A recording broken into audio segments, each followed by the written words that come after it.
Daily எபிசோட்ஸை miss பண்ணாம பார்க்கணுன்னா நம்ம சேனலை சப்ஸ்கிரைப் பண்ணிக்கோங்க. அண்ட் கூட இருக்க பெல் பட்டனையும் ப்ரெஸ் பண்ணிக்கோங்க. அப்பதான் நாங்க போடுற வீடியோஸ் எல்லாம் உங்களுக்கு நோட்டிஃபிகேஷன்ல வரும். எபிசோட் 326.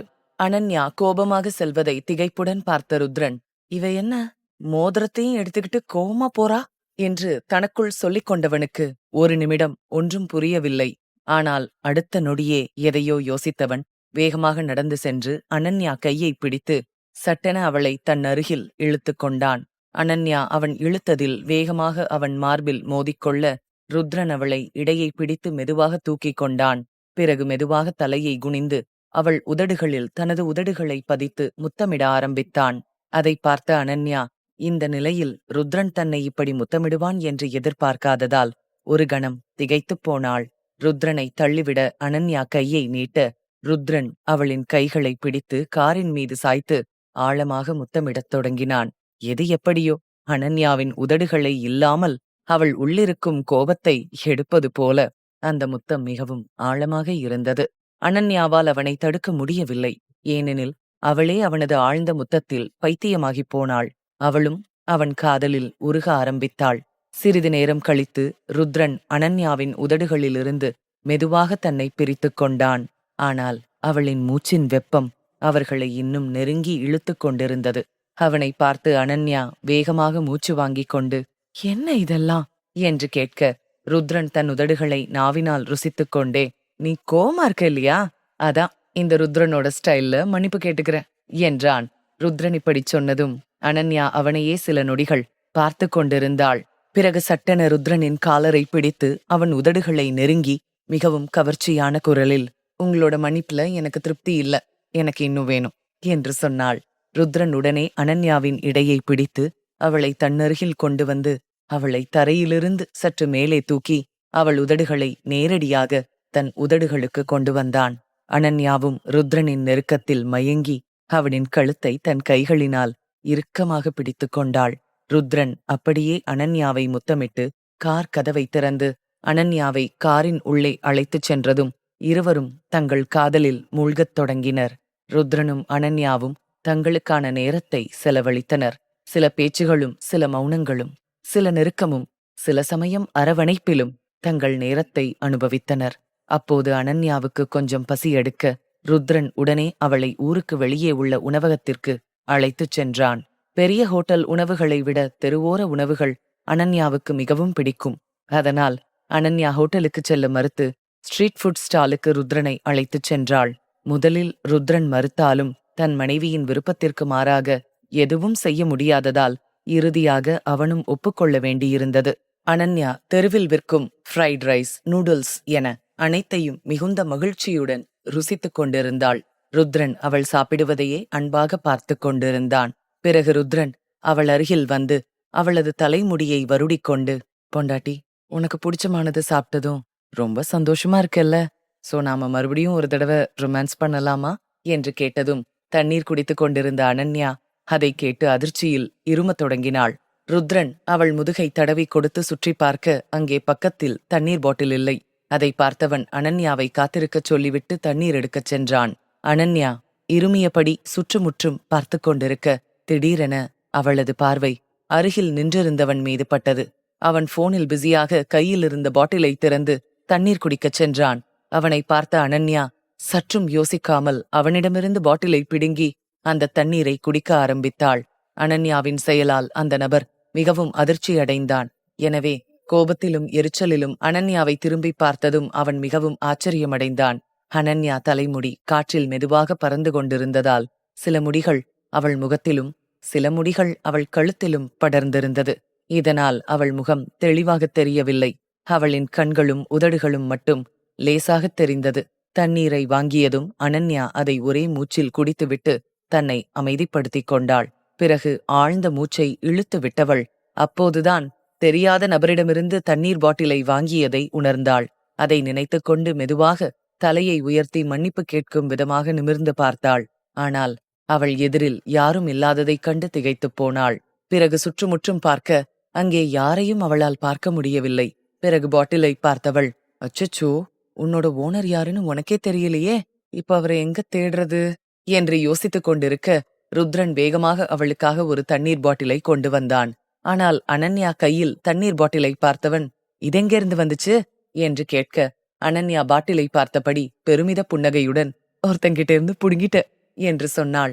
அவள் சொன்னதை கேட்ட ருத்ரன் திகைப்புடன் கண்களை விரித்து, என்ன சொல்ற என்று கேட்க, அனன்யா உடனே, அதான் சொன்னேனே பிடுங்கிட்டேன்னு என்று சொல்லிவிட்டு நடந்ததைச் சொன்னாள். ருத்ரன் உடனே, வர வர உன்னோட சேட்டை ரொம்ப அதிகமாகிட்டே போகுது. சரி, இதுக்கப்புறமும் எதுக்கு இதையே கையில வச்சிட்டு இருக்க, தூக்கி எறிஞ்சிட்டு வா போலாம் என்றதும் அனன்யா அவன் சொன்னதை கேட்காமல் பாட்டிலை மார்போடு அணைத்துக் கொண்டு, இதை எப்படி தூக்கி எறிய முடியும் ருத்ரன்? இது எனக்கு தேவைப்படுற நேரத்துல ஆதரவா இருந்துச்சு, என்னால இதை தூக்கி எறிய முடியாது என்று சொல்லிவிட்டு சிறிது நேரம் யோசித்தவள் பாட்டிலை பார்த்து, ஆனா என்னால இதை வச்சிருக்கவும் முடியாது. இது மாதிரி நான் மத்தவங்களோட பொருளை அபகரிக்க மாட்டேன். ஏன்னா இப்படி அடுத்தவங்க பொருளை வாங்கினா நமக்கு ரொம்ப பிடிச்ச விஷயம் நம்மளை விட்டு போயிடும்னு சொல்லுவாங்க என்றாள். அனன்யா ஒரு பாட்டிலை பற்றி இவ்வளவு யோசிப்பதைக் கண்ட ருத்ரன் அவள் சொல்வதை அலட்சியப்படுத்திவிட்டு, நீ ரொம்ப யோசிக்கிற, இப்படியெல்லாம் யாராவது அங்கேயும் இங்கேயும் பாட்டில் விட்டுட்டு போறது சகஜம்தான். இதுக்காக நீ ஃபியூச்சர் பத்தி யோசிக்கிறதெல்லாம் ரொம்ப ஓவர். நீ தேவையில்லாம எதையும் யோசிச்சு குழப்பிக்க வேணாம் என்று சொன்னான். ருத்ரன் சொன்னதை கேட்ட அனன்யா தீவிரமான முகபாவனையுடன், அப்படியெல்லாம் சொல்லக்கூடாது ருத்ரன். நம்ம கர்மா எதிர்காலம் எல்லாத்தையும் நாம யோசிக்கணும். ஏன்னா அதெல்லாம் ஏற்கனவே முடிவு செய்யப்பட்டது என்று சொல்லிவிட்டு ருத்ரனின் அருகில் சென்றவள் அவன் கழுத்தில் கை போட்டு அவன் மார்பில் விரல்களால் கோலமிட்டவள், என்னோட கனவு எல்லாத்தையும் நிறைவேத்தி என்ன சப்போர்ட் பண்ற, உலகத்திலேயே என்ன ரொம்ப நேசிக்கிற அழகான புருஷன் வந்தது கூட என்னோட கர்மாவா இருக்கலாம் என்று கூறினாள். அனன்யாவின் கருத்தை கேட்டு தன் புருவத்தை உயர்த்திய ருத்ரன், சரி, அப்போ உன்னோட அழகான புருஷனோட ஆசையையும் கொஞ்சம் நிறைவேத்துனா உன்னோட கர்மா நல்லா இருக்கும்ல என்று சொல்ல, அனன்யா அவனை முறைத்து பார்த்து, நீங்க இத பத்தியே யோசிச்சிட்டு, நான் போய் பானிபூரி சாப்பிட்டு வரேன் என்று கூறினாள். அவள் சொன்னதை கேட்ட ருத்ரன் ஒரு கணம் திகைப்படைந்தான். ஏனெனில் அனன்யா ஒவ்வொரு முறையும் ருத்ரனை இந்த விஷயத்தில் திட்டுவாள். ஆனால் இன்று மறைமுகமாக ஒப்புக்கொண்டு வெளியேறியது அவனுக்கு ஆச்சரியமாக இருந்தது. ருத்ரன் உற்சாகத்துடன் அனன்யாவை பின்தொடர்ந்து சென்று, அப்படின்னா நாம பிளான் பண்ண மாதிரியே இப்பவே தொடங்கலாம்ல என்று கேட்க, அனன்யா அவனை முறைத்துப் பார்த்ததும் ருத்ரன் தன் வார்த்தையை திருத்திக் கொண்டு, அதாவது நாம அப்புறம் ஆரம்பிக்கலாம் என்றான். அனன்யா சிறு புன்னகையுடன், நல்லது, இப்போதைக்கு சீக்கிரம் வீட்டுக்கு போகணும். எப்படியும் நாம வீட்டுக்கு போறதுக்குள்ள விடிஞ்சிரும். இப்ப ஆருஷ் தூங்கிட்டு இருக்கறதால எந்த பிரச்சனையும் இல்ல. ஆனா எழுந்ததும் நம்மளதான் தேடுவான். அப்பா அம்மாவால தனியா அவனை சமாளிக்க முடியாது. சோ சீக்கிரம் போலாம் என்று கூறினாள். அனன்யா பதட்டத்தை பார்த்த ருத்ரன் அவள் கையை பிடித்துக்கொண்டு, ரிலாக்ஸ் பொண்டாட்டி, ஆருஷ்க்கு ஒன்னும் இது தெரியாத இடம் இல்ல. உங்க அம்மாவும் அப்பாவும் உன்னை பாத்துக்கிட்ட மாதிரி அவனையும் நல்லா பாத்துக்குவாங்க என்றான். அனன்யா ருத்ரனை பார்த்து முகம் சுளித்தபடி, நான் அவங்களோட பொண்ணுன்றதால என்னை ஈஸியா ஹேண்டில் பண்ண முடிஞ்சுது. ஆனா ருத்ரனோட பையனை யாராலையும் ஹேண்டில் பண்ண முடியாது என்று சொல்லவும், பாவம், ருத்ரனால் அனன்யா சொன்னதற்கு எதுவும் சொல்ல முடியாமல் அனன்யாவுடன் வீட்டிற்கு கிளம்பினான்.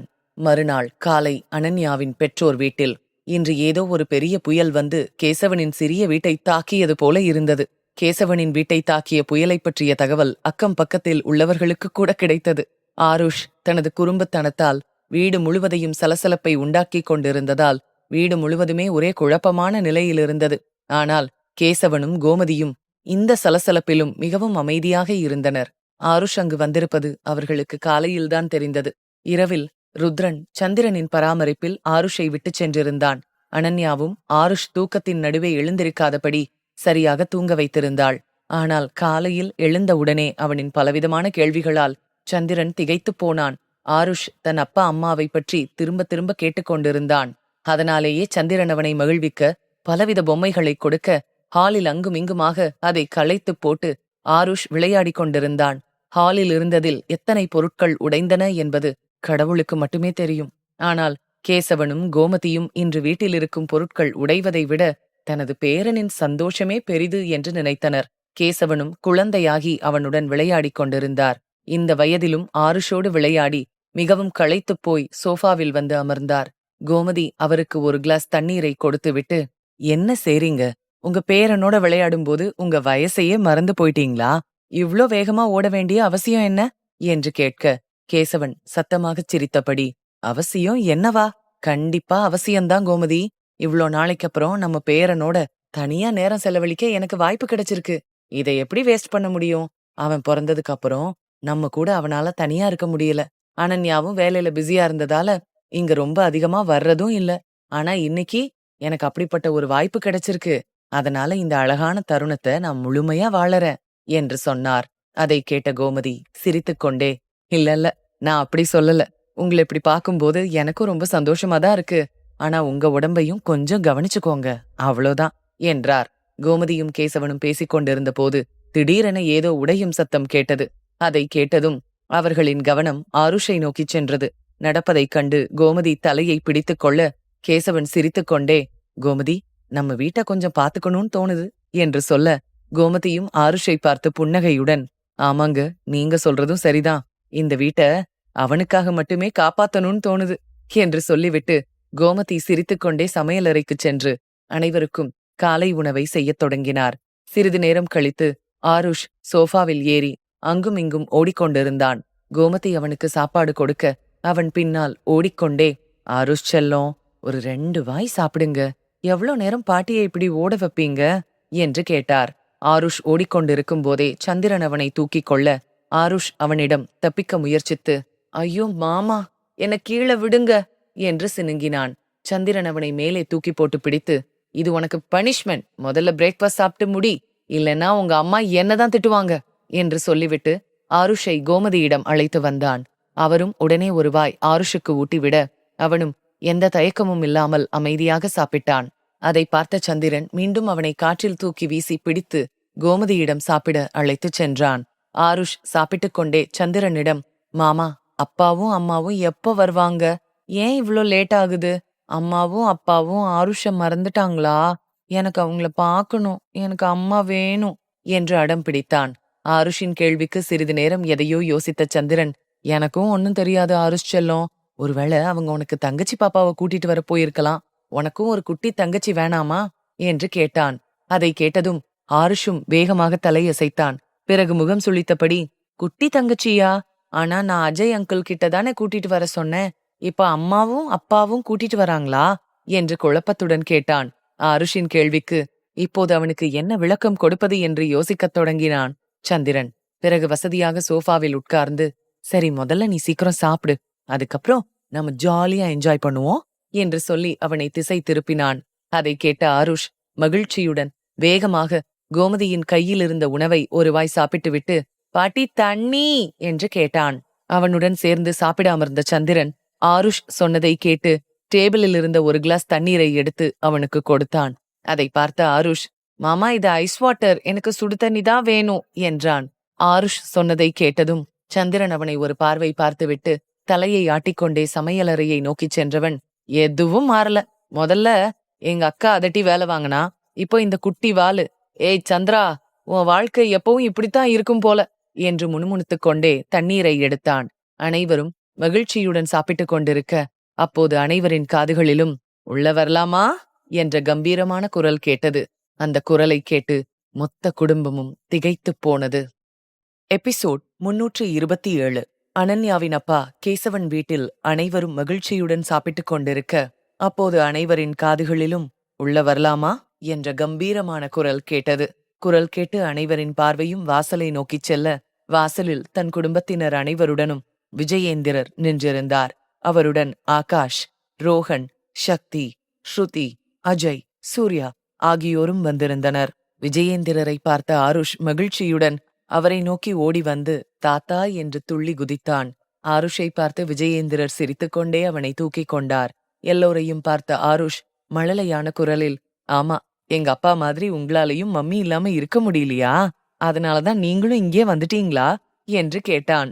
ஆருஷ் சொன்னதை கேட்டதும் அனைவரும் சிரிக்கத் தொடங்கினர். விஜயேந்திரர் ஆருஷின் கன்னத்தை தட்டி கொடுத்து, ஆமா செல்லம், எங்க நினைப்பெல்லாம் இங்கதான் இருந்துச்சு, அதான் இங்கேயே செட்டில் ஆயிடலான்னு வந்துட்டோம். உங்க அம்மாவோட திட்டு, அவ கையால பக்குவமா செஞ்சு கொடுக்கற சாப்பாடு, இதெல்லாம் இல்லாம இந்த தாத்தாவால எப்படி இருக்க முடியும் சொல்லு என்று சொன்னார்.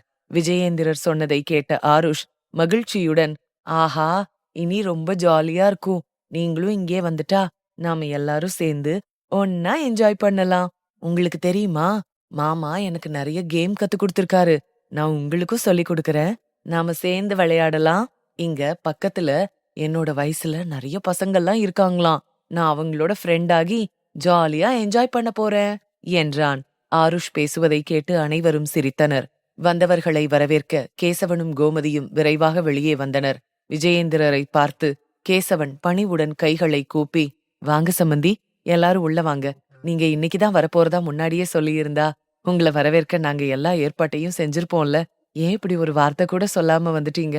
பாருங்க, திடீர்னு உங்கள பார்த்ததும் எனக்கு கையும் ஓடல காலும் ஓடல என்று சொல்லிவிட்டு அருகில் இருந்த கோமதியை பார்த்து, கோமதி, சீக்கிரம் உங்களுக்கு குடிக்க காப்பி போட்டு கொடு என்றார் கேசவன். விஜயேந்திரர் உள்ளே நுழைந்தபடி, நம்ம வீட்டுக்கு வர எதுக்கு இந்த சம்பிரதாயம் கேசவன்? நாம எல்லாரும் ஒண்ணுக்குள்ள ஒண்ணு இல்லையா?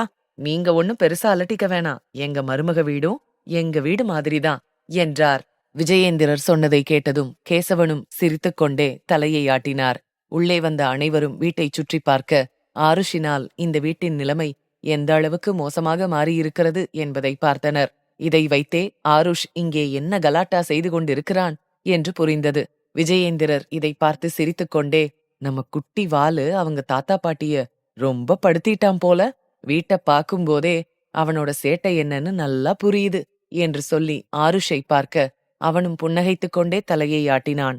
வீட்டில் பொருட்கள் எல்லாம் அங்குமிங்கும் கலைந்திருப்பதை பார்த்த கோமதி பொருட்களை சரி செய்யுமாறு சந்திரனுக்கு கஞ்சாடை காட்டினார். அதை பார்த்த சக்தியும் ஸ்ருதியும் அவர்களுடன் சேர்ந்து, நீங்க விடுங்க ஆண்டி, நாங்க உங்களுக்கு ஹெல்ப் பண்றோம் என்றனர். கோமதி கொஞ்சம் சங்கடத்துடன், இல்லம்மா, அதெல்லாம் ஒண்ணும் தேவையில்ல, நாங்களே பாத்துக்கிறோம். நீங்க போய் உட்காருங்க, நான் உங்களுக்கு காஃபி போட்டு எடுத்துட்டு வரேன் என்றார். கோமதி சொன்னதை கேட்டுவிட்டு சக்தி சிரித்துக்கொண்டே, பரவாயில்ல ஆண்டி, இதுதான் எனக்கும் டெய்லி வேலை. நீங்க ரொம்ப யோசிக்காதீங்க. இந்த வாலு பையனோட குறும்புத்தனம் என்னை விட வேற யாருக்கும் அதிகம் தெரியாது. இவனுக்கு எப்பவும் இதுதான் வேலை. எல்லாத்தையும் கலைச்சு போட்டுட்டு வேற வேலையை பார்க்க போயிடுவான் என்று சொன்னாள்.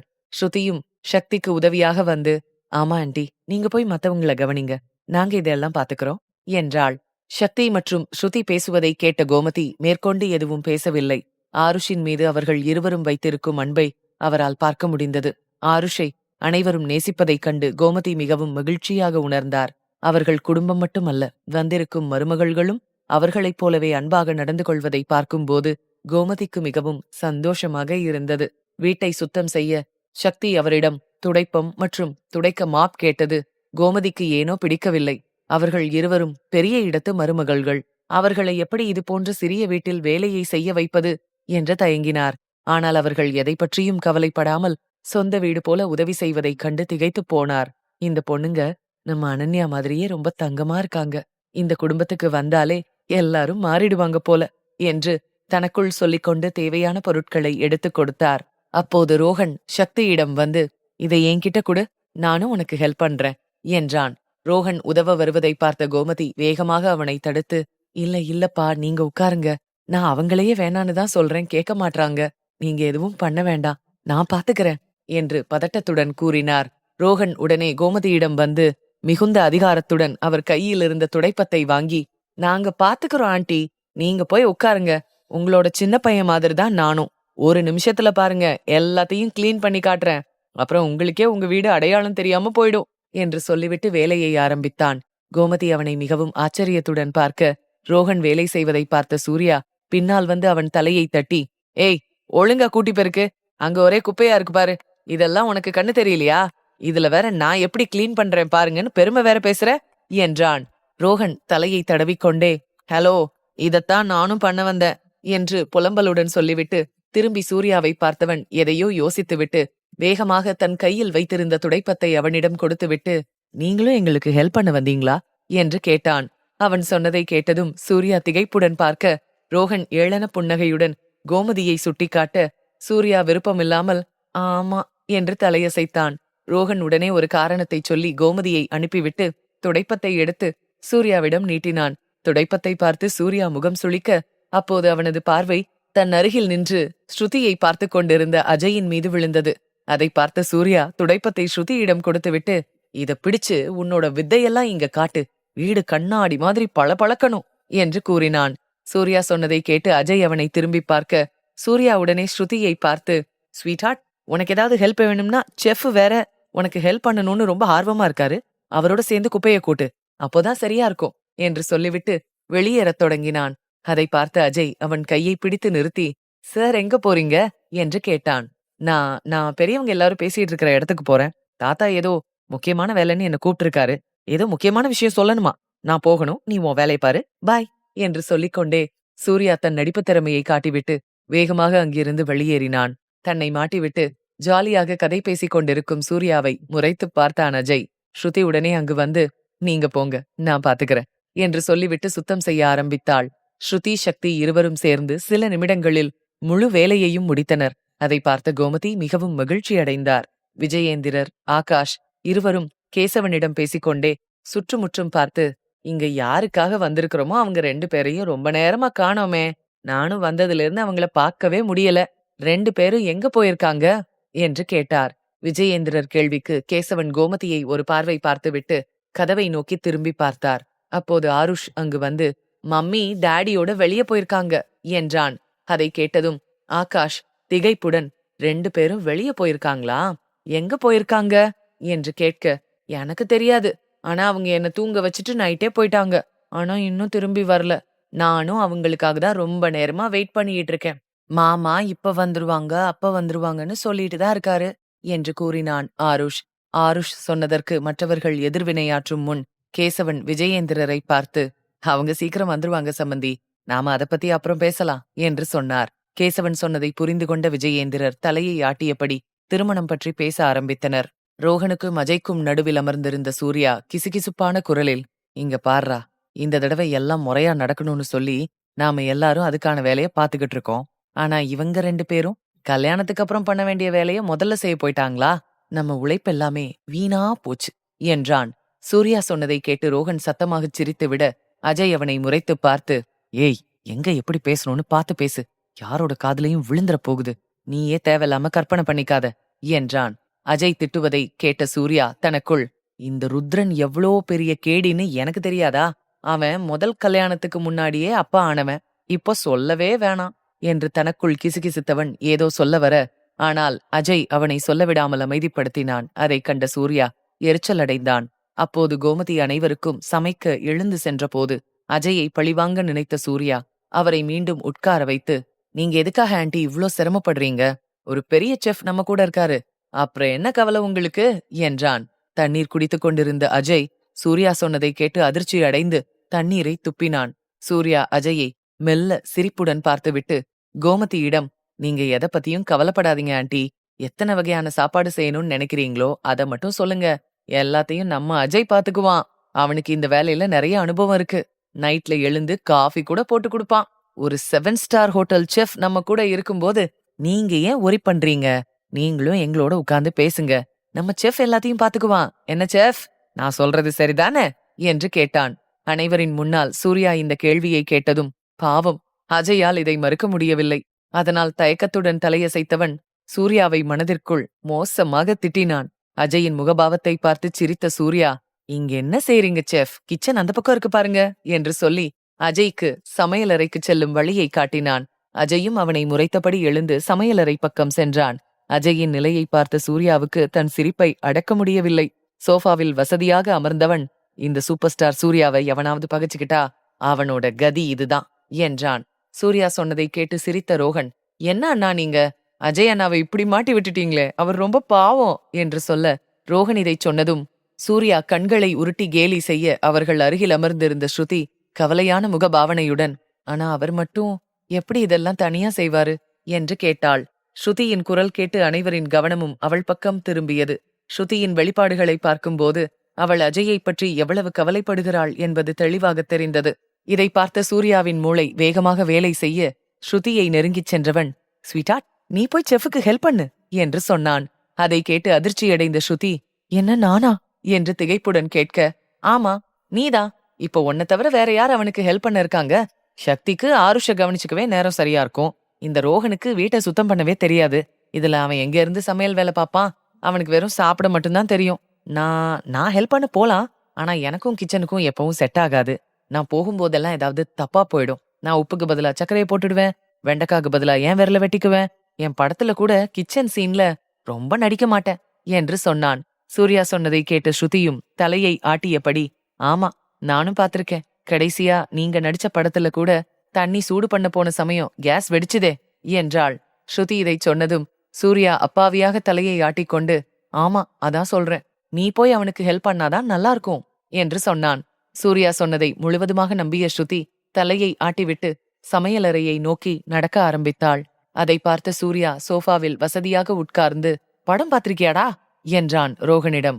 ரோகன் உடனே என்னன்னா என்று கேட்க, சூர்யா குறும்பு பார்வை பார்த்து கிச்சன்ல நடக்கிற படம் என்று சொல்ல, ரோகன் குழப்பமான முகபாவனையுடன், இல்ல அண்ணா, நான் அப்படி எந்த படத்தையும் பார்த்ததில்ல என்றான். அதற்கு சூர்யா சிரித்தபடி, வா நான் உனக்கு லைவா காட்டுறேன் என்றான். எபிசோட் 328. சமையலறையில் அஜய் சமையலறைக்குள் வந்து சுற்றுமுற்றும் பார்த்தான். கோமதி அவனுக்கு எந்த பிரச்சனையும் வரக்கூடாது என்பதற்காக எந்த பொருள் எந்த இடத்தில் இருக்கிறது என எல்லாவற்றையும் தெளிவாக அவனுக்கு விளக்கியிருந்தார். ஆனாலும் அஜய்க்கு இங்கு சமையல் செய்வது கொஞ்சம் கடினமாகவே இருந்தது. சமைப்பதில் அவனுக்கு எந்த பிரச்சனையும் இல்லை. ஆனால் அவனுக்கு ஹோட்டலில் இருப்பது போன்ற உபகரணங்கள் எதுவும் இங்கு இல்லை. மேலும் கோமதியின் சமையலறையும் பெரிதாக இல்லை. அதனாலே அஜய்க்கு சமைப்பதில் கொஞ்சம் தடுமாற்றமாக இருந்தது. பொதுவாக நடுத்தர குடும்பத்தில் எது இருக்கிறதோ அதை வைத்தே சமைப்பார்கள். இருப்பதே அவர்களுக்கு போதுமானதாக இருந்தது. ஆனால் அஜய் அப்படி வளர்ந்தவன் இல்லை. அதனாலே இருப்பதை வைத்து சமைப்பதில் அவனுக்கு சிக்கல் ஏற்பட்டது. இதையெல்லாம் நினைத்து பார்த்த அஜய், இந்த லூசு பையனை ஃப்ரெண்டா வச்சுக்கிட்டு நான் படுற பாடு இருக்கே, சொல்லி மாளாது. எப்ப பாரு ஏதாவது ஒரு விஷயத்துல என்ன மாட்டி விட்டு சந்தோஷப்படுறதே இவனுக்கு வேலையா போச்சு என சூர்யாவை மனதிற்குள் திட்டிக்கொண்டே சமையலறையை சுற்றி பார்த்து பெருமூச்சு விட்டான். பின்னர் அவன் தனது கோட்டை கழற்றிவிட்டு முதலில் தன் கைகளை கழுவுவதற்காக சிங்க் அருகே வந்தான். அப்போது அங்கே திறந்திருந்த கபோர்டில் மோதிக்கொண்டான். ஸ்ருதி உள்ளே வரும்போதே அதை கவனிக்க உடனே பதட்டமானவள் உள்ளே ஓடி வந்து, பாத்து ஜாக்கிரத, கவனமா இருக்கக்கூடாது என்றாள். ஸ்ருதி இதை சொல்லிக்கொண்டே அஜயிடம் ஓடி வந்தாள். அதே நேரம் அஜய் அவள் குரல் கேட்டு தன் தலையை தேய்த்துக்கொண்டே திரும்பி பார்க்க இருவரும் ஒருவரையொருவர் மோதிக்கொண்டனர். இதனால் ஸ்ருதி சத்தம் போட நினைக்க அவளின் அலறலை எதிர்பார்த்த அஜய் வேகமாக அவள் வாயில் கை வைத்து சத்தம் போடாமல் தடுத்தான். அஜய் தன் வாயில் கை வைத்ததும் கண்களை விரித்தபடி அவனை பார்க்க ஆரம்பித்தாள் ஸ்ருதி.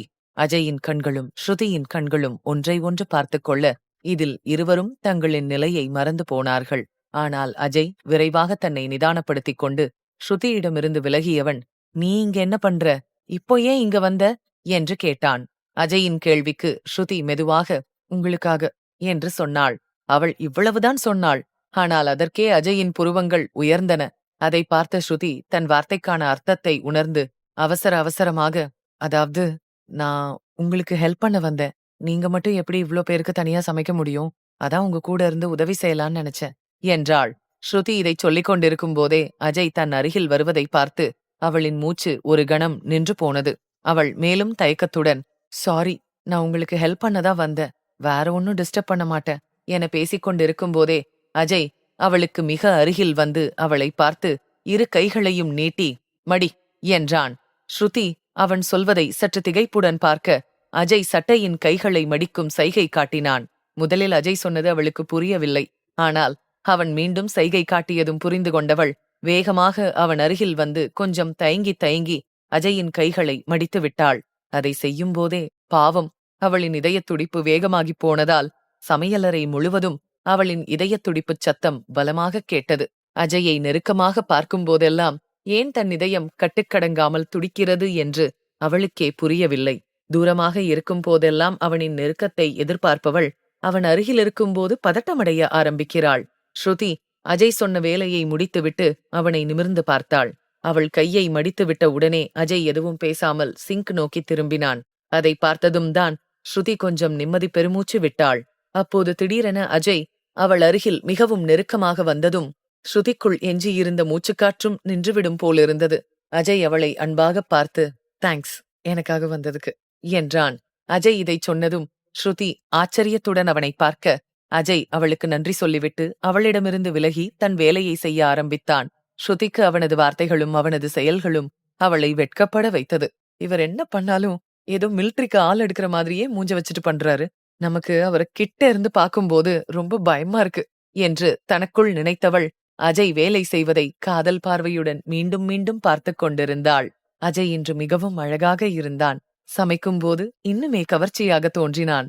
சமைக்கும்போது அவன் முகத்தில் தெரிந்த தீவிரமான வெளிப்பாடு, அவனது கூர்மையான பார்வை, அவனது ஆர்வம் அனைத்தும் ஸ்ருதியை வெகுவாக ஈர்த்தது. இவர் எப்படி இவ்ளோ அழகா இருக்காரு? மத்தவங்க எல்லாரும் கிச்சன்ல இருந்தா ஏதோ போருக்கு போன மாதிரி தெரிவாங்க. இவர் என்னன்னா ஏதோ பார்ட்டிக்கு வந்த மாதிரி ரொம்ப அழகா இருக்காரு என்று தனக்குள் சொல்லிக்கொண்டே அஜயின் அழகை ரசித்தாள். அவள் பார்க்கும்போது அஜய் தன் கைகளை சுருட்டிக்கொண்டு தேவையான பாத்திரங்களை நன்றாக கழுவிக் கொண்டிருந்தான். அப்போது அஜயின் இரும்புக் கரங்கள் அவளை அதிகமாக கவர்ந்தது. ஸ்ருதியும் அவன் வேலை செய்வதையே கண்ணிமைக்காமல் பார்த்துக்கொண்டே இருந்தாள். இத்தனை நாட்களாக அஜய் இப்படி சமையலறையில் வேலை செய்வதை அவள் பார்த்ததில்லை. ஸ்ருதியால் அவனிடமிருந்து கண்களை எடுக்கவே முடியவில்லை. அவனின் தீவிரமும் அழகான முகமும் அவனை பார்த்துக்கொண்டே இருக்கச் செய்தது. அஜயை பார்த்தபடி தன் மனதிற்குள், ஏய் ஸ்ருதி, சமைக்கும்போது உன் புருஷன் இவ்ளோ அழகா இருப்பாருன்னு உனக்கு தெரியாதுல்ல?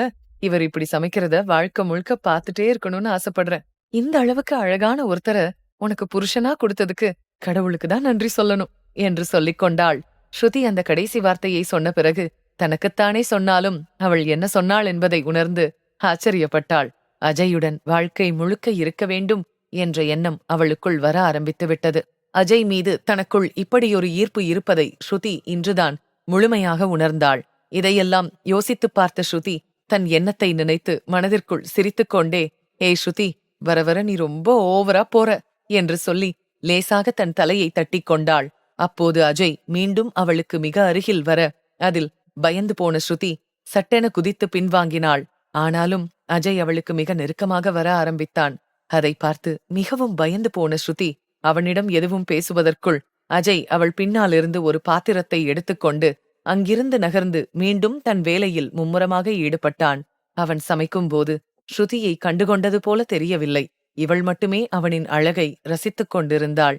சில நொடிகள் இப்படியே நின்றிருந்த ஸ்ருதி, நாம எங்க வேலை பார்க்க வந்தோம் ஸ்ருதி என்று சொல்லி தனக்குள் சிரித்துக்கொண்டு பின்னர் அவனுக்கு உதவுவதற்காகச் சென்றாள். அஜய் சமையலில் முழுமையாக ஈடுபட ஆரம்பித்தான். ஸ்ருதிக்கு அவன் வேலை கொடுத்தாலும் அவள் அதை முழுமையாக செய்வதற்குள் அவனே வந்து அதை செய்து விடுவான். எல்லா வேலையையும் அவன் மட்டுமே தனியாக செய்து கொண்டிருந்தான். அதை பார்த்த ஸ்ருதி அஜய் தன்னை ஒன்றும் செய்ய விடாமல் இருப்பதைக் கண்டு எரிச்சலடைந்தாள். இதன் காரணமாக கோபமடைந்தவள், நான் உங்களுக்கு ஹெல்ப் பண்ண இஷ்டம் இல்லையா? எல்லா வேலையையும் நீங்களே செய்ய போறீங்கன்னா அப்புறம் நான் எதுக்காக இங்க இருக்கணும்? நான் கிளம்புறேன். இங்க நீங்க மட்டுமே தனியா இருந்து எல்லா வேலையும் செஞ்சு முடிங்க என்று சொல்லிவிட்டு வெளியேற திரும்பினாள். ஆனால் அஜய் வேகமாக அவளின் கையை பிடித்து அவன் பக்கமாக இழுக்க அவன் மார்பில் வந்து மோதினாள். அதில் அவர்களின் கண்கள் ஒன்றாக சந்தித்துக் கொண்டது. அஜய் ஒரு கணம் கூட அவளிடமிருந்து தன் கண்களை எடுக்கவில்லை. மெதுவாக அவளின் இடையில் கை வைத்து தூக்கி கிச்சன் கவுண்டர் டாப்பில் உட்கார வைத்தான். அதை பார்த்து திகைத்துப் போன ஸ்ருதி ஏதோ சொல்ல வர, ஆனால் அஜய் அவள் உதட்டில் விரலை வைத்து மிகவும் மயக்கும் குரலில் ஷ் என்றான். அஜயின் முகம் ஸ்ருதியின் முகத்திலிருந்து ஒரு அடி தூரத்தில் இருந்தது. அஜய் தன் உதடுகளை மெதுவாக அவள் காதுகளுக்கு அருகில் எடுத்துச் சென்று தன் மூச்சுக்காற்றின் சூட்டை அவள் மீது விட்டு, எனக்கு நீ தேவையில்லைன்னு உனக்கு எப்படி தெரியும்? நான் உயிர் வாழ மூச்சுக்காத்து அவசியமோ இல்லையோ, ஆனா நீ எனக்கு அவசியம் தேவை. நீ இல்லாம எப்படி என்னால இருக்க முடியும் என்றான். அஜய் இதைச் சொன்னதும் அவனுடன் மிகவும் நெருக்கமாக இருந்த ஸ்ருதி அப்படியே உருகிப் போனாள். அவனது மூச்சு வெப்பம் ஸ்ருதியை பதட்டமடையச் செய்தது. இதனால் அவளின் இதயத் துடிப்பு வேகமெடுக்க அவளால் அதை தாங்க முடியாமல் தன் கண்களை மூடிக்கொண்டாள். வெட்கத்துடன் கண்களை மூடிக்கொண்ட ஸ்ருதியை பார்த்ததும் அஜய் எல்லாவற்றையும் மறந்து அவளிடம் தொலைந்து போக ஆரம்பித்தான். அஜய் ஸ்ருதியை மிகவும் நெருக்கமாக உணர்ந்தான். மேலும் அவனது கையை அவள் இடையிலிருந்து எடுத்து மிகவும் தீவிரமாக அழுத்தத்துடன் மேல் நோக்கி நகர்த்த ஆரம்பித்தான். அவனது கைகள் அவளது இடையின் வழியாக அவளது கழுத்திற்கு பயணப்பட ஆரம்பித்தது. அவனின் ஒவ்வொரு அழுத்தமான தொடுதலிலும் ஸ்ருதி பதட்டப்பட ஆரம்பித்தாள். அவளின் ஒவ்வொரு முக மாற்றத்தையும் ரசித்துப் பார்த்துக் கொண்டிருந்தான். அஜய் தான் சமையலறையில் இருப்பதையும் என்ன செய்து கொண்டிருக்கிறோம் என்பதையும் முற்றிலும் மறந்தவன் போல இருந்தான். அஜய் சமைக்கும்போது இந்த அளவுக்கு யாரும் அவனை தொந்தரவு செய்தது இல்லை. அவனுக்கு வேலையில் ஈடுபடும்போது தொந்தரவு செய்வதும் பிடிக்காது. ஆனால் அஜய் இன்று அனைத்தையும் மறந்து போனான். அஜய் ஸ்ருதியின் கழுத்தை அழுத்தமாக பிடித்துக்கொண்டு தன் முகத்தை அவளின் அருகில் கொண்டு சென்று அவளது கன்னங்களை மூக்கால் வருடிக்கொண்டே நெற்றிக்கு நகர்ந்தான். அவளிடமிருந்து வரும் மெல்லிய நறுமணத்தில் அஜய் தன்னை முற்றிலும் மறந்து போனான். இந்த நறுமணம் அவனுக்குள் வேறுவிதமான ஒரு அமைதியை பெற்றுத்தந்தது. அவன் தன் மூக்காலும் உதடுகளாலும் அவளின் கன்னத்தையும் நெற்றியையும் வருடிக் கொடுத்தான். ஸ்ருதியால் இந்த உணர்வினால் உண்டான வெப்பத்தை தாங்க முடியாமல் அவளின் மூச்சுக்காற்றின் வேகத்தை கட்டுப்படுத்த அஜயின் சட்டையை இறுக்கமாக பிடித்துக் கொண்டாள். ஸ்ருதி இப்படிச் செய்வதை பார்த்ததும் அஜய் இன்னும் அவளை நெருங்கும்படி வற்புறுத்தியது. எல்லாவற்றையும் மறந்து அவள் உதடுகளை நெருங்க ஆரம்பித்தான். அவன் மெதுவாக ஸ்ருதியின் மூடிய இமைகளை பார்த்து அவளது நடுங்கும் உதடுகளுக்கு தன் பார்வையை நகர்த்தி அவளது உதடுகளை தன் கட்டை விரலால் மெதுவாகத் தொட்டு அதன் மென்மையை உணர்ந்தான். இந்த உணர்வில் வாழும்போது ஸ்ருதி தன்னை கட்டுப்படுத்த முயற்சித்துக் கொண்டிருந்தாள். அஜய் மெல்ல மெல்ல அவளின் உதடுகளுக்கு நெருக்கமாக செல்ல ஆரம்பித்த போது குக்கர் விசில் சத்தமாக அடித்தது. இதன் காரணமாக அஜயும் ஸ்ருதியும் தங்களின் நிஜ உலகத்திற்கு திரும்பினர். இருவரும் குக்கரையும் அவர்களையும் மாறி மாறி பார்த்து கொண்டனர். பின்னர் தங்கள் செயலுக்கு வெட்கப்பட்டு வேகமாக ஒருவரையொருவர் விட்டு விலகினர். அஜய் தன் கழுத்தை தடவியபடி ஆழ்ந்த மூச்சை இழுத்துவிட்டு தன்னை அமைதிப்படுத்த முயற்சித்தான். இவ்வளவு நடந்த பிறகு ஸ்ருதி அஜயின் கண்களை பார்க்க விரும்பவில்லை. அவள் வேகமாக கவுண்டர் டாப்பிலிருந்து இறங்கி சுற்றுமுற்றும் பார்த்தாள். அப்போது மீண்டும் குக்கரின் விசில் சத்தம் கேட்க அதை கேட்ட அஜய் வேகமாக தன் வேலையில் ஈடுபட ஆரம்பித்தான். இருவரும் சில நொடிகள் சங்கடமாக உணர்ந்தார்கள். அதனால் இருவரும் தங்கள் வேலையில் கவனம் செலுத்தினர். அஜய் அவளிடம் ஏதாவது கேட்டாலோ அல்லது செய்யச் சொன்னாலோ ஸ்ருதி மௌனமாக தலையை குனிந்து உடனே செய்ய ஆரம்பித்தாள். நடந்த சம்பவம் அனைத்தும் ஸ்ருதியின் மனதிற்குள் மீண்டும் மீண்டும் சுற்றிக் கொண்டிருந்தது. அவள் தன் செய்கையை நினைத்து ஒருமுறை வெட்கப்படவும் ஒருமுறை தனக்குள் புன்னகைத்துக் கொள்ளவும் செய்தாள். அப்போது அஜய் ஸ்ருதியிடம் ஒரு ஸ்பூன் கேட்டிருந்தான். ஆனால் ஸ்ருதிக்கு அது கேட்கவில்லை. தலையை குனிந்திருந்ததால் அவளின் முகபாவத்தையும் அஜயால் பார்க்க முடியவில்லை. அதை பார்த்த அஜய் தானே ஸ்பூன் எடுக்கச் சென்றான். ஸ்ருதி நின்றிருந்த இடத்திற்கு பின்னால்தான் ஸ்பூன் வைத்திருக்கும் ஸ்டாண்ட் இருக்க அதை பார்த்த அஜய் மீண்டும் அவள் அருகில் வர ஸ்ருதி திடுக்கிட்டு வேகமாக பின்வாங்கியபடி அஜயை பார்க்கத் தொடங்கினாள். அஜயின் நெருக்கத்தை பார்த்தவள் மறுபடியும் ஏன் பக்கத்துல வந்து என்ன பைத்தியமாக்கிட்டு போறாரு? நான் இன்னும் கொஞ்ச நேரம் இங்க இருந்தா எனக்கு பைத்தியமே புடிச்சு ஹாஸ்பிட்டல்ல கூட சேர்க்க வேண்டியதா போகும் என்று தனக்குள் நினைத்துக் கொண்டாள். அவளின் மாறிய முகபாவத்தை பார்த்த அஜய் லேசான புன்னகையுடன் அவள் பின்னால் இருந்த ஸ்பூனை எடுத்து அதை அவளிடம் காட்டி இதை எடுக்க வந்ததாக சைகை செய்தான். அவர்களின் கண்கள் காதல் பேசிக் கொண்டிருக்கும் போதே சூர்யாவும் ரோகனும் சமையலறைக்குள் நுழைந்தனர். இருவரையும் இப்படி பார்த்த ரோகன் கண் பார்வையை தவிர்த்துக் கொண்டான். ஆனால் சூர்யா நடக்கும் சம்பவத்தை ரசித்துக் கொண்டிருந்தான். பிறகு வேண்டுமென்றே இருமி காட்டி, ஓஹோ செஃப், உன்னை சமைக்க கிச்சன் அனுப்புனா நீ இங்க வேற வேலை பார்த்துட்டு இருக்கியா என்று அஜயை கேலி செய்தான். சூர்யாவின் குரலை கேட்ட அஜய் ஸ்ருதியிடமிருந்து விலகி மீண்டும் தன் வேலையில் மும்முரமாகி வாயை மூடிட்டு போடா என்று அதட்டினான். சூர்யா எதையும் காதில் வாங்காமல், ஆமடா என் வாயையே மூடு, இப்ப நான் உனக்கு யாரு? ஆமா, சாப்பாட்டுல ரொம்ப காரம் சேர்த்துட்டியா? உன்னோட கண்ணும் உதடும் இவ்ளோ செவந்திருக்கு என்று கேலி செய்ய அவனின் வார்த்தைகளால் வெட்கப்பட்ட ஸ்ருதி சரி நான் கிளம்புறேன் என்று சொல்லிக்கொண்டே வேகமாக அங்கிருந்து செல்ல திரும்பினாள். அவள் வெளியேறப் போன சமயம் சூர்யா அவளை தடுத்து நிறுத்தி குறும்புத்தனமான குரலில், என்ன ஸ்வீட்டார்ட், நீ எங்க போற? அட்லீஸ்ட் என்னோட கேள்விக்கு நீயாவது பதில் சொல்லிட்டு போலாம்ல என்றான். எபிசோட் 329. சூர்யா ஸ்ருதியை தடுத்து குறும்பு தொனியில், எங்க போற ஸ்வீட்டார்ட், என் கேள்விக்கு பதில் சொல்லிட்டு போ, பதில் சொல்லாம போனா எப்படி என்று கேட்டுக்கொண்டே ஸ்ருதியை தடுத்து நிறுத்தினான். ஸ்ருதி எதுவும் சொல்ல முடியாமல் தவித்தாள். மேலும் வெட்கத்தால் அவள் முகம் சிவக்கத் தொடங்கியது.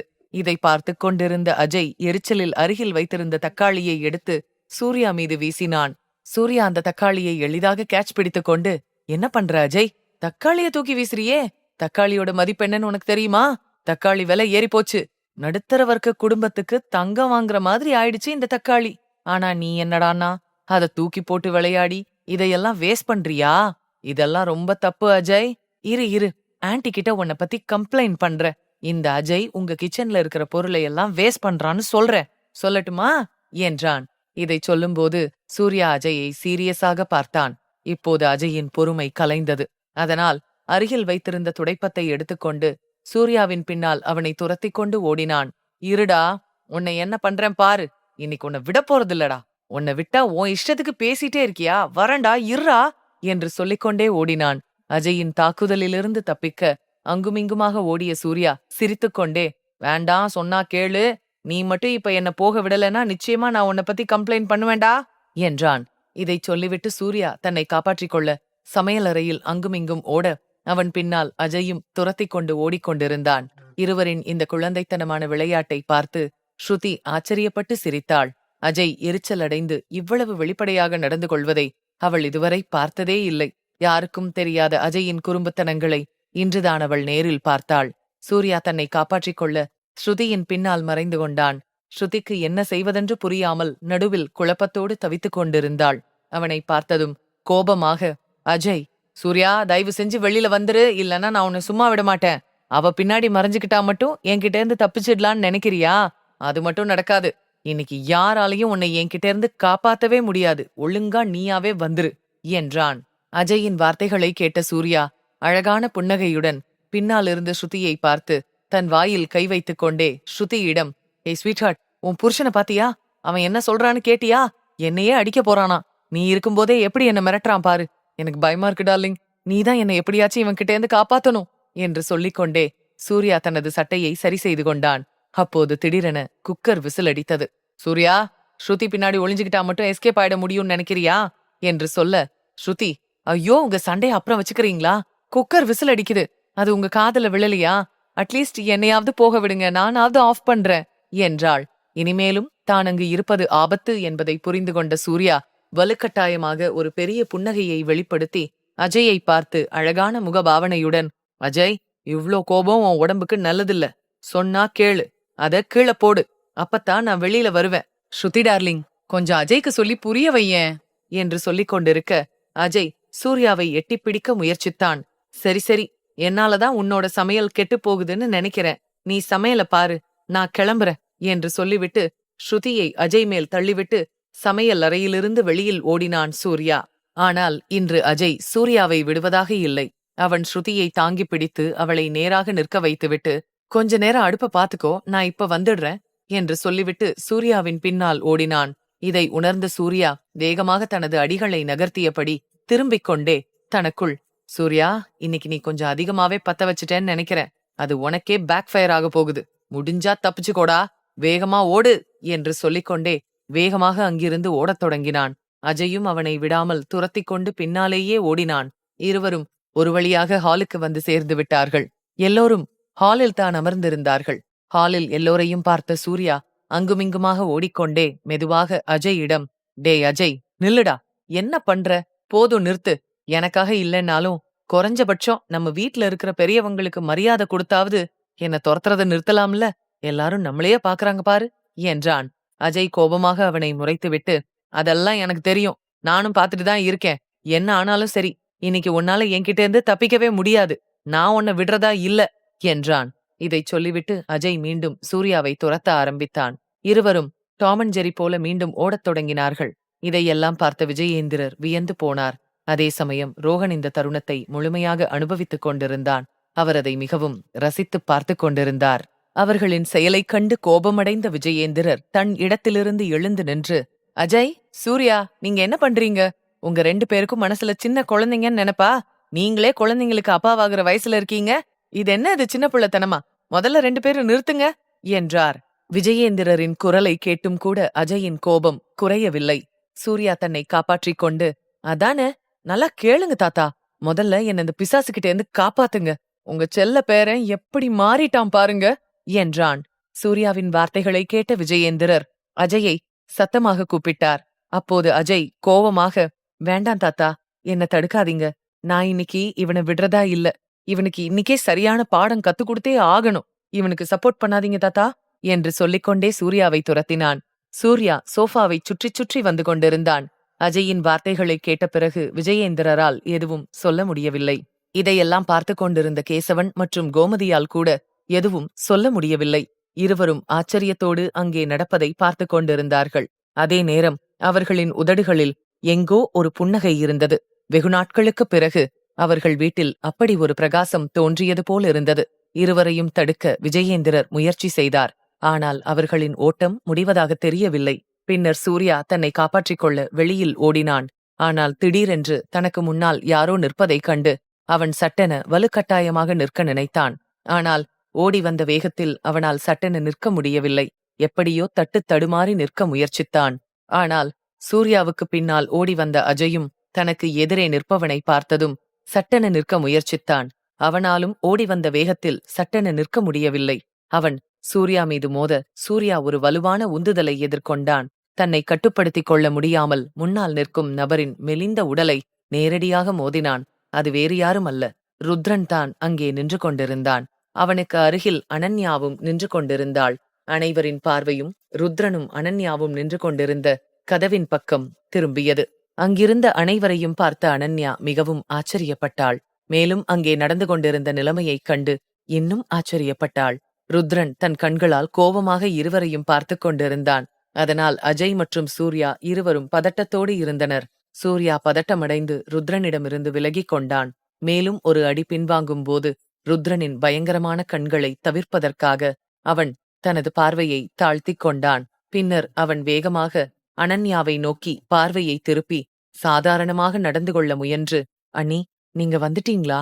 எப்படி இருக்கீங்க? நாங்க எல்லாரும் உங்களுக்காகத்தான் ரொம்ப நேரமா காத்திருந்தோம்" என்றான். சூர்யா சொல்வதை கேட்டுக்கொண்டே அனன்யா சுற்றுமுற்றும் பார்த்துவிட்டு மீண்டும் அவனைப் பார்த்து, "சூர்யா, அஜய், என்ன அது? நீங்க 2 பேரும் ஏன் இப்படி ஓடி புடிச்சு விளையாடிட்டு இருக்கீங்க? பாக்குறவங்க என்ன நினைப்பாங்க?" என்றாள். அனன்யாவின் கேள்வியில் இருவரும் குழம்பினர். ருத்ரனின் பார்வை இருவர் மீதும் அதிக கவனம் செலுத்தியது. அஜய் சற்று வெட்கம் கலந்த தொனியில், அது என்ற தயக்கத்தோடு ஏதோ சொல்ல நினைத்தான். ஆனால் மேற்கொண்டு எதுவும் சொல்வதற்கு முன் ருத்ரன் சற்று கண்டிப்பான தொனியில், "ஏ பொண்டாட்டி, நீ உள்ள போ. நான் இந்த 2 பேர்கிட்டயும் ஒரு முக்கியமான விஷயத்தை பத்தி டிஸ்கஸ் பண்ணிட்டு வரேன்" என்றான். ருத்ரனின் வார்த்தைகளை கேட்டு இருவரும் அதிர்ச்சி அடைந்தனர். "தயவு செஞ்சு இந்த கொடூரமான மனிதனிடம் எங்களை தனியாக விட்டு விடாதீர்கள்" என்று சொல்வது போல இருவரும் அனன்யாவை ஏக்கத்தோடு பார்த்தார்கள். அவர்களின் பார்வையை உணர்ந்த அனன்யா ருத்ரனிடம் ஏதோ சொல்ல நினைத்தாள். ஆனால் அதற்கு முன் ருத்ரன் அவளை உள்ளே செல்லும்படி கூறிவிட்டு அங்கிருந்து நகர்ந்தான். அனன்யாவுக்கு வேறு வழியின்றி ருத்ரன் பேச்சை கேட்டு வீட்டுக்குள் செல்ல முற்பட்டாள். அனன்யா அவர்களை கொஞ்சம் ஆச்சரியத்துடன் பார்த்து கொண்டே இருந்தாள். ஆம், சூர்யாவை ருத்ரன் திட்டுவதை அவள் பலமுறை பார்த்திருந்தாள். ஆனால் அவள் அஜயை முதல் முறையாக இப்படி ஒரு சூழ்நிலையில் பார்ப்பது இதுவே முதல் முறை. ரோஹன் சிரித்தபடி அனன்யாவிடம் வந்து, "வசமா மாட்டிக்கிட்டாங்களா? நல்ல வேளை நான் அந்த குரூப்ல இல்ல" என்றான்.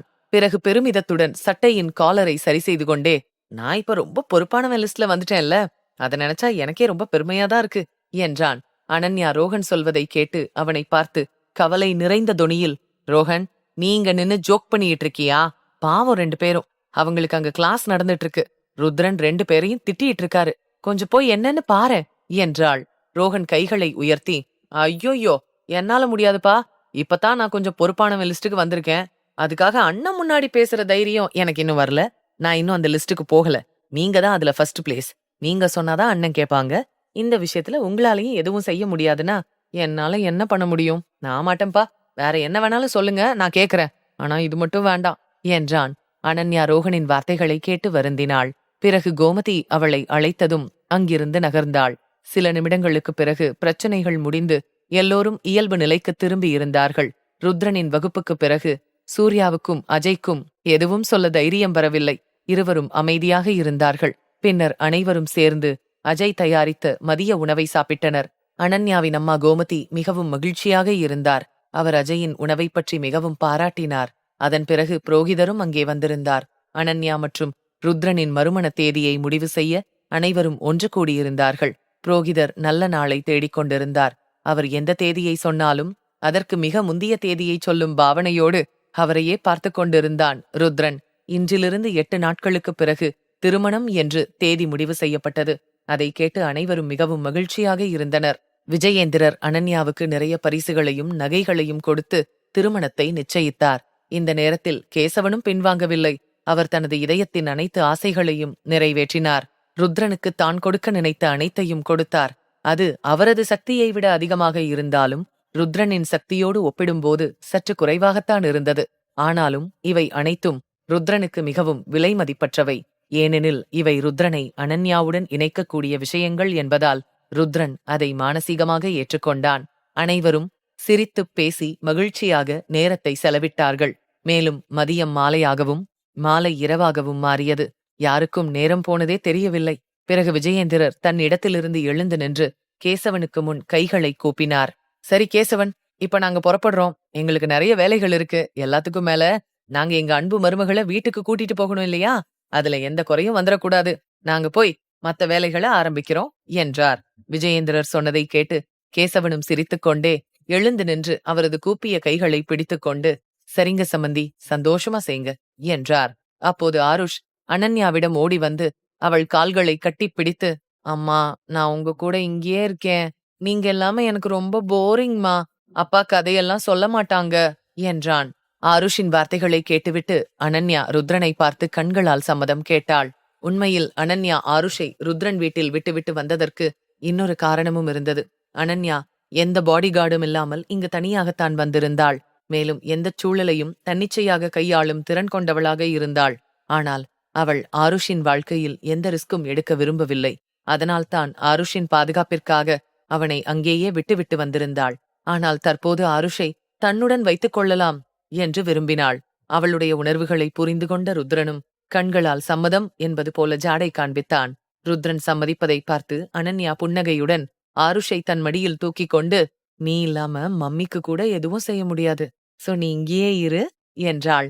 அனன்யாவின் வார்த்தைகளை கேட்டு ஆருஷ் மகிழ்ச்சியடைந்தான். அப்போது சக்தி அவர்களிடம் வந்து அனன்யாவின் தோளில் கை வைத்து, எனக்கும் நீங்க இல்லாம அங்க இருக்க மனசு வரல, பேசாம நானும் உங்க கூட இங்கேயே இருக்கட்டுமா என்றாள். எபிசோட் 330. சக்தி அனன்யாவுக்கு அருகில் வந்து அனன்யாவின் தோளில் கை வைத்து, எனக்கும் நீங்க இல்லாம அங்க இருக்க மனசே வரல, பேசாம நானும் உங்க கூட இங்கேயே இருந்துக்கட்டுமா என்றாள். சக்தியின் பேச்சை கேட்டு அனன்யா புன்னகைத்தாள். புன்னகை சம்மதத்தின் அறிகுறி என்பதை சக்தி புரிந்து கொண்டு மகிழ்ச்சியடைந்தாள். அப்போது கோமதி அவர்களிடம் வந்து சக்தியின் தலையை அன்புடன் தடவியபடி, தாராளமா நீ இங்கேயே இருக்கலாம் சக்தி, நீங்க இருக்கிறதுல எங்களுக்கு எந்த ஆட்சேபனையும் இல்ல. அது மட்டும் இல்ல, கல்யாண நேரத்துல கண்டிப்பா உன்னோட ஒத்துழைப்பு எங்களுக்கு தேவைப்படுது, நீ தாராளமா இங்கேயே தங்கிக்கலாம் என்றார். இதை கேட்டதும் சக்தி மிகவும் மகிழ்ச்சியடைந்தாள். இதையெல்லாம் பார்த்து கொண்டிருந்த ஸ்ருதியும் மெதுவாக அவர்களுக்கு அருகில் வந்து தன்னைத்தானே சுட்டிக்காட்டியபடி மிகவும் அப்பாவித்தனமான முகபாவனையுடன், அப்போ உங்களுக்கு ஒருத்தர் மட்டும் ஹெல்ப்புக்கு இருந்தா போதுமா, இன்னொருத்தர் தேவையில்லையா என்றாள்.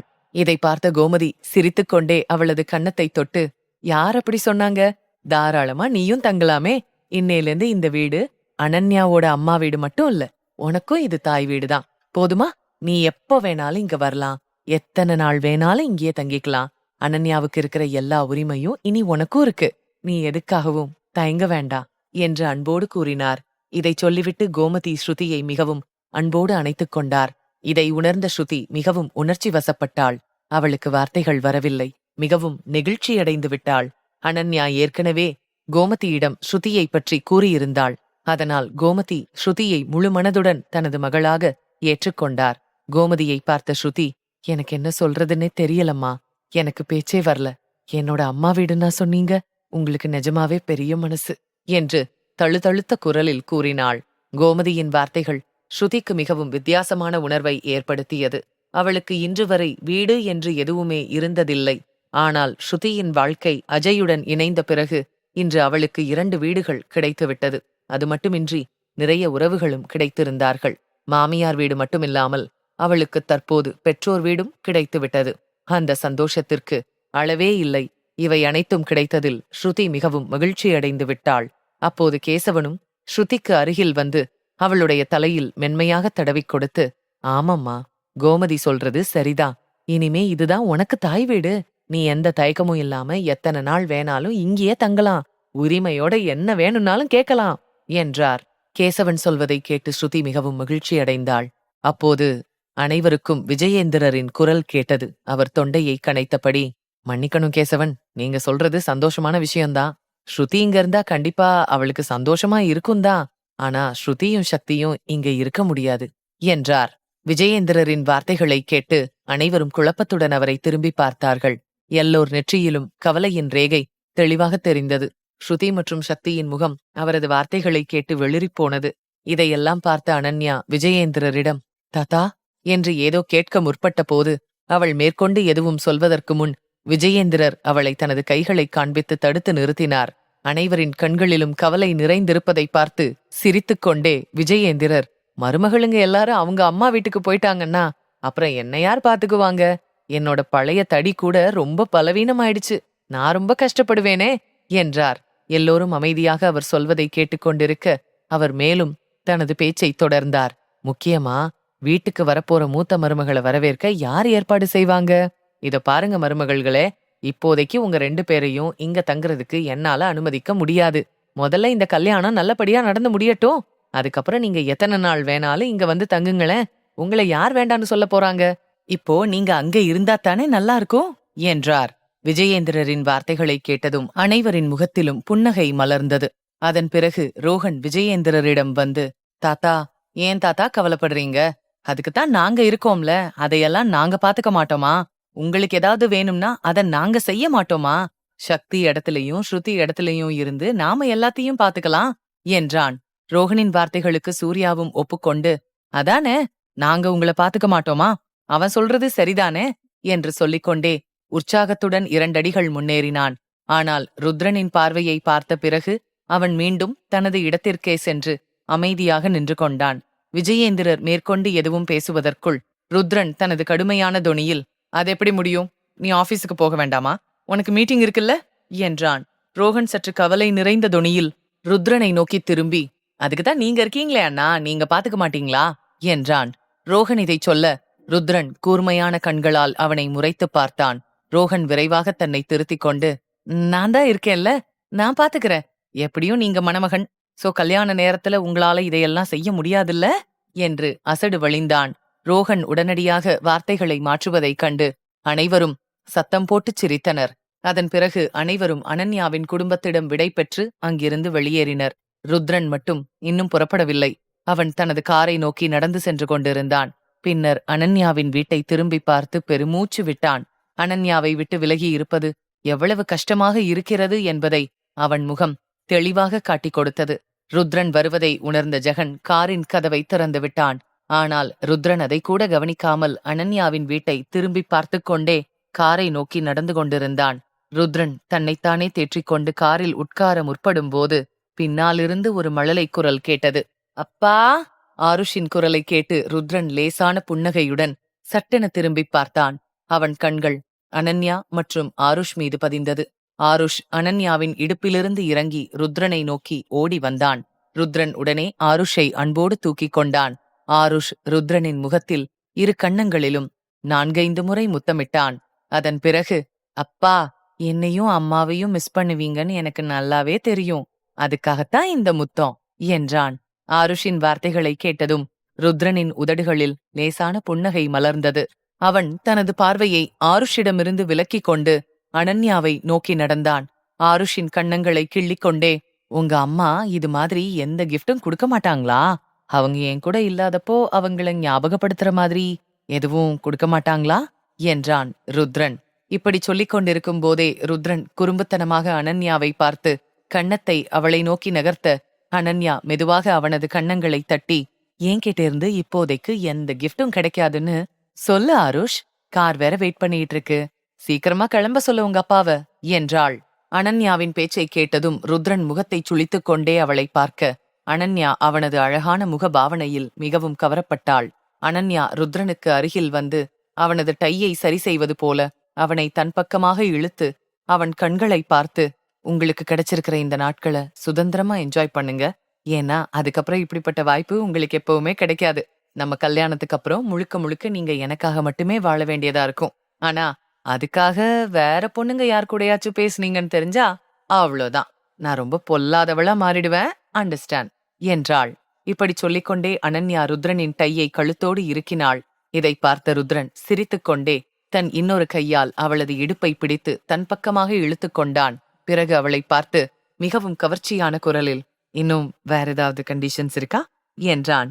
அனன்யா ருத்ரனை பார்த்து கொண்டே அவன் கன்னங்களில் முத்தமிட்டாள். அதன் பிறகு ருத்ரன் மகிழ்ச்சியுடன் மறு கன்னத்தையும் அவளிடம் காட்டினான். ஆனால் அவள் அவனை செல்லமாக அறைந்துவிட்டு அங்கிருந்து புறப்படச் சொன்னாள். ருத்ரனுக்கு அவளை விட்டுச் செல்ல துளியும் மனம் வரவில்லை. கனத்த இதயத்துடன் அதை செய்ய வேண்டியிருந்தது. ஆருஷ் மற்றும் அனன்யாவிடமிருந்து ருத்ரன் விடை பெற்றான். இருவரின் நெற்றியிலும் முத்தமிட்டுவிட்டு காரில் சென்று அமர்ந்து கொண்டான். அவனது கவனம் முழுக்க முழுக்க அனன்யா மற்றும் ஆருஷ் மீதுதான் இருந்தது. கார் நகர ஆரம்பித்தவுடன் ருத்ரனின் முகபாவனைகள் முன்பு போல் கடுமையாகிவிட்டது. அப்போது முன்பக்கத்தில் அமர்ந்திருக்கும் ஜெகன், பாஸ், எல்லா வேலைகளும் முடிஞ்சிருச்சு, அதை நீங்களே பார்க்கலாம் என்றான். ஜெகனின் வார்த்தைகளை கேட்ட ருத்ரன் அருகில் வைக்கப்பட்டிருந்த ஐபேடை எடுத்து அதிலுள்ள அனைத்தையும் மிக தீவிரமாகச் சரிபார்த்துவிட்டு, ஜெகன், சாராவ நாளைக்கு அனன்யா வீட்ல கொண்டு வந்து விடு என்றான். சாராவின் பெயரை கேட்டதும் ஜெகன் ஒரு கணம் மௌனமாகிவிட்டான். பின்னர் அவன் ருத்ரனுக்கு சம்மதம் தெரிவித்து, சரிங்க பாஸ், நான் இத பத்தி சாரா கிட்ட பேசுறேன் என்றான். ஜெகனின் வார்த்தைகளை கேட்ட ருத்ரன் அவனை பார்த்து, ஜெகன், நான் சாராவ அனன்யா வீட்ல கொண்டு வந்து விடுன்னு சொன்னேன். இதுல பேச என்ன இருக்கு? கொண்டு வந்து விடுறேன்னு சொல்லு என்றான். ருத்ரனின் வார்த்தைகளை கேட்டதும் ஜெகன் சிறிது நேரம் யோசித்துவிட்டு, சரிங்க பாஸ், நீங்க சொல்ற மாதிரியே செஞ்சிடுறேன் என்றான். ஜெகன் இப்படி யோசிப்பதைக் கண்டு ருத்ரன் சற்று ஆச்சரியப்பட்டான். ஏனென்றால் ஜெகன் இதுவரை இப்படி செய்ததில்லை. அவன் ஜெகனை முறைத்துப் பார்த்து, ஜெகன், உனக்கு என்னாச்சு? ஏன் இப்படி குழந்தை மாதிரி நடந்துக்கிற என்றான். ருத்ரனின் கேள்விக்கு ஜெகன் தயக்கத்துடன், மன்னிக்கணும் பாஸ், சாரி என்றான். ருத்ரன் ஒரு புருவத்தை உயர்த்தியபடி ஜெகனின் மன்னிப்பை பார்த்து, கவனமா கேட்டுக்கோ ஜெகன், இது என் பையனோட பாதுகாப்பு சம்பந்தப்பட்ட விஷயம். அதுல எந்த ஒரு சின்ன தப்பும் நடக்கிறத கூட என்னால பொறுத்துக்க முடியாது. நாளைக்கே சாராவ நீயே கூட்டிட்டு வந்து விடுற, புரிஞ்சுதா என்றான். ருத்ரனின் இறுதி எச்சரிக்கையை கேட்டதும் ஜெகனால் தலையை ஆட்டுவதைத் தவிர வேறெதுவும் பேச முடியவில்லை. இதை பார்த்த ருத்ரன் அவனிடம் மற்ற விஷயங்களைப் பற்றி விவாதிக்கத் தொடங்கினான். மறுநாள் காலை அஜய் மற்றும் ஸ்ருதியின் அறை. அஜய் கண்ணாடி முன் நின்று டை கட்ட முயன்று கொண்டிருந்தான். ஆனால் ஏனோ அவனால் இன்று சுலபமாக அதை செய்ய முடியவில்லை. அப்போது திடீரென வாஷ்ரூம் கதவு திறக்கும் சத்தம் கேட்டது. சற்று எரிச்சலோடு கண்ணாடி வழியாக பார்த்தான். அப்போது அவன் அப்படியே ஸ்தம்பித்து நின்றுவிட்டான். ஸ்ருதி ஈரமுடியை டவலால் துடைத்துக்கொண்டு வாஷ்ரூமிலிருந்து வெளியே வந்து கொண்டிருந்தாள். இன்று ஸ்ருதி மஞ்சள் நிற உடை அணிந்திருந்தாள். அதன் பின்புறம் மிகவும் ஆழமாக இருந்தது. அந்த இடைவெளியில் அவளது தேகம் பஞ்சு போல தெரிந்தது. ஸ்ருதி வேகமாக முன்னால் வந்து கண்ணாடிக்கு எதிரில் நின்றாள். அஜயும் அங்கே வந்து நிற்க அவளது முதுகு அவனுக்கு எதிரில் இருந்தது. பிறகு ஸ்ருதி தலைமுடியை துடைத்துக்கொண்டே இருந்தாள். அப்போது சில தண்ணீர் துளிகள் ஸ்ருதியின் முதுகில் அங்குமிங்குமாக சறுக்கிக் கொண்டிருந்தது. ஸ்ருதியின் கழுத்திலும் தண்ணீர் துளிகள் ஒட்டிக் கொண்டிருந்தது. அது வெளிச்சம் பட்டு பிரகாசித்துக் கொண்டிருந்தது. அஜயின் பார்வை அந்த தண்ணீர் துளிகளின் மீது பதிந்திருந்தது. அஜயின் மனம் அவள் மீது பதிந்தது போல் தோன்றியது. ஆனால் அவன் இதையெல்லாம் உணர்ந்து சட்டென பார்வையை வேகமாக தாழ்த்தினான். ஸ்ருதி அவசர அவசரமாக தயாராகிக் கொண்டிருந்தாள். அவளின் பதட்டத்தை பார்த்த அஜய் அவளிடம், என்ன ஆச்சு ஸ்ருதி? இவ்ளோ அவசரமா எங்க கிளம்பிட்டு இருக்க? ஆர் யூ ஓகே என்றான். பொருட்களை பையில் வைத்துக்கொண்டே ஸ்ருதி, எல்லாம் ஓகேதான் அஜய், நான் இப்போ இளவரசிய பார்க்கத்தான் போறேன். இன்னைக்கு டாக்டர் அவளோட ஃபைனல் ரிப்போர்ட்டை பார்த்துட்டு எப்போ டிஸ்சார்ஜ் பண்ணிக்கலாம்னு சொல்லுவாரு. அதுக்காக தான் அவசரமா கிளம்பிட்டு இருக்கேன் என்றாள். ஸ்ருதி சொல்வதை கேட்டதும் அஜய் தனது டையை கையில் எடுத்துக்கொண்டு, சரி வா, நானே உன்னை ஹாஸ்பிட்டல்ல இறக்கி விடுறேன். அதுக்கப்புறம் நான் ஹோட்டலுக்கு போய்க்கிறேன். சீக்கிரம் வா, நான் உனக்காக கார்ல வெயிட் பண்றேன் என்று கூறினான். இதைச் சொல்லிவிட்டு அஜய் தனது பையையும் கோட்டையும் எடுத்துக்கொண்டு அங்கிருந்து கிளம்பினான். ஸ்ருதியும் தன் உடைமைகளை எடுத்துக்கொண்டு வேகமாக அங்கிருந்து கிளம்பினாள். சிறிது நேரம் கழித்து அஜயின் கார் மருத்துவமனை முன் நின்றது. ஸ்ருதியை பார்த்த அஜய், சரி நீ போ, அப்பப்போ எனக்கு அப்டேட் கொடுத்துட்டே இரு. எனக்கு முக்கியமான மீட்டிங் இருக்கு. மீட்டிங் மட்டும் இல்லைன்னா நானும் உன் கூட இளவரசிய பார்க்க வந்துருவேன். என்ன பண்றது? சரி, என் சார்பா இளவரசிக்கு வணக்கம் சொல்லிடு என்றான். ஸ்ருதி அஜயின் வார்த்தைகளுக்கு சம்மதம் தெரிவித்தாள். ஆனால் அவள் கண்கள் அஜய்க்கு அருகில் வைக்கப்பட்டிருந்த டையின் மீது விழுந்தது. டையை எடுத்து கையில் வைத்துக்கொண்டு, இந்த டை வேண்டாமா என்றாள்.